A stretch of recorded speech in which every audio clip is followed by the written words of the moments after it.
Fala galera Smart, eu sou o Pierre da Smart Leilões. No vídeo de hoje irei abordar sobre a matrícula e as principais verificações que deverão ser feitas antes da arrematação.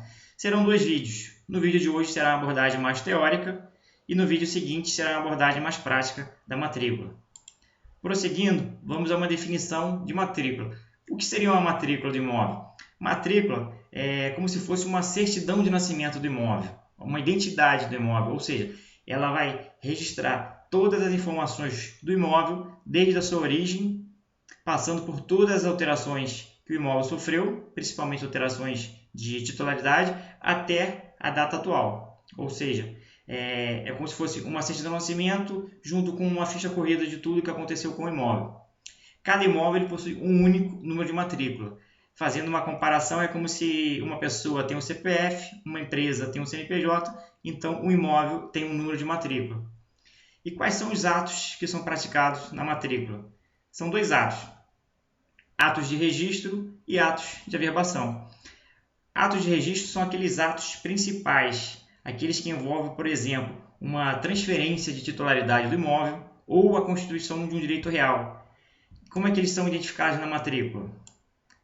Aqui, R maiúsculo, que identifica que é registro.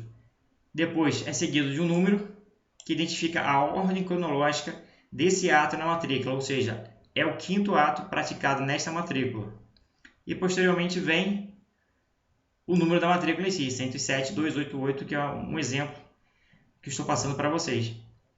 E quais são os tipos de contratos e de atos que devem ser registrados na matrícula? Por exemplo, um contrato de compra e venda, uma doação, um contrato de alienação fiduciária em garantia, arresto, penhora e vários outros. Eu citei aqui os mais importantes e destaquei o contrato de alienação fiduciária em garantia, porque a gente vai ter muito contato com esse tipo de contrato, que a maioria dos leilões extrajudiciais são decorrência do contrato de alienação fiduciária em garantia. Prosseguindo, a averbação. A averbação são os atos acessórios que envolvem o imóvel ou a pessoa que é proprietária do imóvel. Eles são identificados na matrícula através da sigla AV, seguido de um número que representa a ordem cronológica deste ato na matrícula. Nesse caso, é o sexto ato praticado nesta matrícula. E na sequência vem o número da matrícula. Ok? Se você tiver vontade de saber quais são todos os atos praticados de averbação ou de registro, a gente recomenda que procure a Lei de Registro Público, Lei 6015, artigo 167, inciso 1º, serão os atos de registro, inciso 2º, serão os atos de averbação. Aqui, alguns exemplos de averbação são os mais comuns, por exemplo, alteração do regime de bens do casamento, divórcio, alteração da numeração do imóvel, por exemplo, a casa tinha uma numeração 5, passou para o número 10, então tem que ser averbado na matrícula do imóvel. A instituição da convenção de condomínio e a certidão de baixa-habites são atos que devem ser averbados na matrícula. Listei os mais importantes aqui. Uma informação importante, que todos esses atos da matrícula são informações públicas, ou seja, qualquer um tem acesso e não há nenhum tipo de sigilo. Prova disso é que nos sites dos leiloeiros você pode baixar a matrícula e ter acesso a todas as informações que estão lá. A gente recomenda que na hora que for fazer a avaliação da matrícula, a verificação, que se faça na matrícula atualizada do imóvel. Não dá para confiar 100% na matrícula que está no site do leiloeiro. Ela pode estar desatualizada. Então, recomenda-se que vá até o cartório de registro de imóvel e peça uma matrícula atualizada. Essa matrícula você pode também solicitar em alguns sites na internet que cobram em torno de 10 a 15 reais. Depende aí do cartório e do estado. Eu acho que vale a pena. Pelo menos você, da sua casa, do seu conforto, consegue ter acesso à matrícula atualizada do imóvel, pagando de 10 a 15 reais e tendo acesso à informação mais precisa. Prosseguindo, aqui é um exemplo da matrícula. É a primeira página da matrícula. Na verdade, a gente fala página, mas o correto é ficha, né? Ficha 1, frente, ficha 2, verso. Aí a página 2 seria ficha 2, frente, ficha 2, verso. Aqui a numeração da matrícula, 107.288. E aqui traz a descrição do imóvel. Traz a localização, a área construída, a fração ideal. Uma informação relevante aqui é o número do contribuinte. De posse desse número, você pode acessar o site da Secretaria de Fazenda do município, do imóvel, e verificar se existe alguma dívida ativa de IPTU. Bom, passadas essas orientações iniciais sobre o que é a matrícula e os atos de registro e averbação, vamos aprofundar aqui o que deve ser verificado na matrícula do imóvel. Primeira verificação importante, se as vagas de garagem constam na matrícula do imóvel. Por que isso? Pode acontecer, é raro, mas acontece, do edital do imóvel descrever, por exemplo, um apartamento com uma vaga de garagem. Porém, a matrícula do imóvel não fala nada da vaga de garagem. Então, gera um impasse, né? O imóvel que está em leilão, ele tem ou não a vaga de garagem. O que vale é o que está na matrícula. Se na matrícula não há nenhuma menção à vaga de garagem, então o imóvel que você está arrematando não tem a vaga de garagem. E outra informação importante, provavelmente o laudo de avaliação desse imóvel vai ser feita com base no que está no edital, que é o quê? Um imóvel, um apartamento com uma vaga de garagem. Obviamente que essa avaliação vai resultar no valor de mercado do imóvel acima da realidade, porque está se avaliando um imóvel com vaga, e na verdade o que você está comprando é um imóvel sem vaga. Então é importante levar isso em conta na hora de fazer a arrematação. E onde você encontra essa informação da garagem na matrícula do imóvel? Aqui no nosso exemplo, logo no início, na primeira ficha, na parte da descrição do imóvel, vai constar a informação se tem ou não uma vaga de garagem. Aqui, o imóvel tem direito ao uso de uma vaga na garagem. Então, está no edital, está na matrícula, está tudo ok. Podemos avançar para a próxima verificação.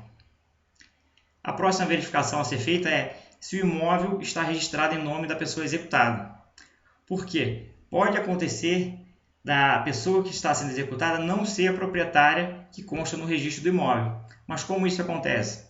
Por exemplo, o proprietário que está registrado na matrícula, ele pode ter vendido o imóvel através de um compromisso de compra e venda para o terceiro, e esse terceiro não registrou o imóvel. Aí o que acontece? Esse terceiro está sendo executado por alguma dívida e o que está indo a leilão são os direitos sobre o bem e não o bem em si. Então, você tenha a consciência que esse leilão você está participando, estará arrematando os direitos sobre o bem e não o bem em si. Então, é muito importante.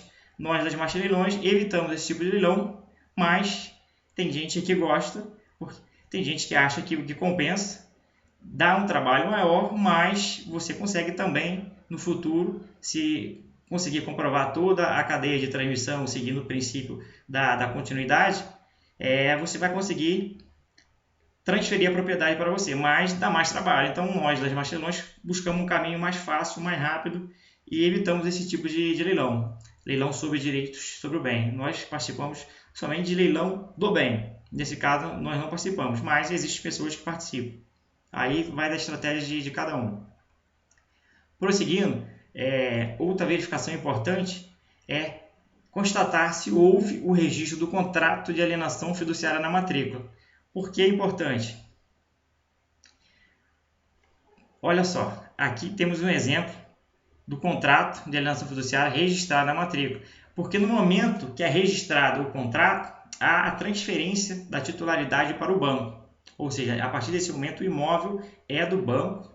É claro que o banco não tem 100% dos direitos, porque quem tem o direito de usar o bem é o devedor fiduciante. O banco ele tem a propriedade, mas somente a posse indireta. A posse direta é do devedor.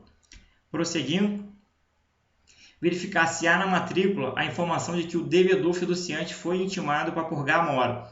Essa talvez seja a verificação mais importante que deve ser feita na análise da matrícula do imóvel. Por quê? Se você não verificar e não tiver na matrícula essa informação, é uma das principais causas de nulidade de leilão. O devedor ele pode acionar a justiça, falando que ele não foi devidamente notificado para pagar a dívida, e com certeza ele vai conseguir a anulação do leilão, porque é muito grave. Essa é uma das principais verificações, tem que constar na matrícula que o devedor foi intimado a pagar a mora. E onde a gente acha isso na matrícula? Aqui, na mesma parte que fala da consolidação da propriedade em nome do credor fiduciário, vai ter a informação se o devedor foi ou não intimado. Tem que ter. No caso aqui diz que o fiduciante foi intimado na forma da lei e não por boa mora. Então, aqui está tudo tranquilo. Se não tiver, fuja desse tipo de leilão, que você provavelmente vai ter problema. Se o devedor entrar com uma ação para anular o leilão, ele vai conseguir. Então, pessoal, se não tiver a informação que o devedor fiduciante foi notificado para quitar a mora, fujam do leilão. Não vale a pena arriscar. Outra verificação importante é constatar se houve averbação da consolidação da propriedade em nome do credor fiduciário. Por que isso? Porque o credor, na verdade, o banco, ele só pode levar o imóvel a leilão depois que ele consolidar a propriedade. O que é consolidar a propriedade? Enquanto o devedor está pagando as prestações em dia, o banco é o proprietário, mas ele não tem todos os direitos de propriedade. Ele tem a posse indireta, mas o devedor tem a posse direta. A partir do momento que o devedor é intimado a pagar a dívida e não o faz, essa posse direta que o devedor tem passa para o banco. Então, o banco consolida as duas posses, direta e indireta. E, a partir daí, o banco é obrigado a levar o imóvel a leilão. Somente após essa consolidação da propriedade. Por isso que é importante verificar se houve a averbação da consolidação da propriedade em nome do credor fiduciário. Aqui no nosso exemplo houve sim, então tudo tranquilo. Vamos avançar. A próxima verificação que deve ser feita é se há algum tipo de gravame no imóvel. O que seria gravame? Gravame seria algum tipo de ônus, alguma coisa negativa, algum impedimento em relação ao imóvel. Nós listamos aqui os principais: penhora, arresto, sequestro, usufruto, imóvel incapaz e um contrato de locação que é registrado na matrícula. Destacamos que esse tipo de gravame, eles não impedem que você arremate o imóvel leilão. Não impedem, mas assim, são complicadores que tornam o processo de arrematação mais complexo, mais demorado e às vezes mais custoso. Então nós recomendamos que evitem imóveis problemáticos. Vamos destacar aqui o usufruto e o contrato de locação que é registrado na matrícula. O usufruto, por exemplo, quando os pais têm um imóvel, passam a propriedade do imóvel para o filho e se reservam o direito de usar o imóvel até o fim da vida. Ou seja, é um usufruto vitalício. Pode ser temporário também, 10, 15, 20 anos, mas normalmente é vitalício. Havendo esse usufruto, se você arrematar o imóvel, você vai ter a propriedade do imóvel, mas não terá a posse. Você terá que respeitar esse direito de usufruto do imóvel, ou seja, terá que esperar a pessoa falecer. Ou seja, é uma furada, não tem como entrar no leilão do imóvel que está com usufruto, ok? A outra informação relevante aqui do nosso exemplo é o contrato de locação que é registrado na matrícula. A partir do momento que o contrato de locação é registrado na matrícula, a sua vigência tem que ser obedecida e seguida pelo arrematante. Então, se você arrematou o imóvel que há lá um contrato de locação registrado, você será obrigado a respeitar esse prazo de vigência. Então, se você está comprando para morar e já pensa em mudar logo, tem que rever, tem que avaliar direitinho se vale a pena ou não adquirir esse imóvel. Prosseguindo, mais uma verificação importante é se a construção está devidamente averbada na matrícula. Eu vou dar um exemplo aqui. Uma casa de 100 metros quadrados, a descrição do imóvel no edital é uma casa de 100 metros quadrados, na matrícula está registrada uma casa de 100 metros quadrados, porém o proprietário ele fez um acréscimo de 50 metros quadrados na casa. Ele aumentou, por exemplo, a área de garagem, fez uma coberta para churrasqueira e tudo isso aumentou em 50 metros quadrados da área construída. Porém, ele não teve o cuidado de fazer os devidos procedimentos junto à prefeitura para obter a certidão de baixa EBITS e tampouco fez o registro dessa área. Tampouco fez a averbação dessa área na matrícula do imóvel. Ou seja, no papel está uma coisa, de fato é outra. E o que acontece? Tem dois aspectos aqui, um positivo e um negativo. O positivo é que isso pode ser uma oportunidade. Pode, né? Por quê? O laudo de avaliação ele pode ser feito com base no que está descrito no edital. Uma casa de 100 metros quadrados. Quando, na realidade, o que existe é uma casa de 150 metros quadrados. Ou seja, tem uma diferença aí. A avaliação vai ser inferior ao valor real do bem. E como você vai constatar essa diferença real? Você faz uma vistoria no imóvel, por exemplo, você pode verificar que a área lá é maior do que o que está sendo descrito no edital. E a parte negativa é que vai ser responsabilidade do arrematante regularizar esse acréscimo de área junto à prefeitura para obter a certidão de baixa habis e também junto ao cartório de registro de imóveis para averbar esse acréscimo de área. Então essas são as verificações mais importantes, não são todas, mas são aquelas que você tem que ter muito cuidado, porque se houver algum vacilo, você pode ter algum problema. E o conteúdo desse vídeo não tem a intenção de esgotar todo o assunto, porque é bem vasto. É basicamente o que é importante para você verificar numa arrematação. A nossa orientação é que você faça o acesso aos sites dos leiloeiros, baixem matrícula e edital e testem e façam suas verificações previamente, antes da tua arrematação real. Se você vai arrematar um imóvel, teste antes, treine, vai se familiarizando com as matrículas, com os editais, para quando realmente vier o leilão do imóvel que você deseja, você já está mais tranquilo, seguro e confiante. Então, pessoal, essa é a dica de hoje. Forte abraço!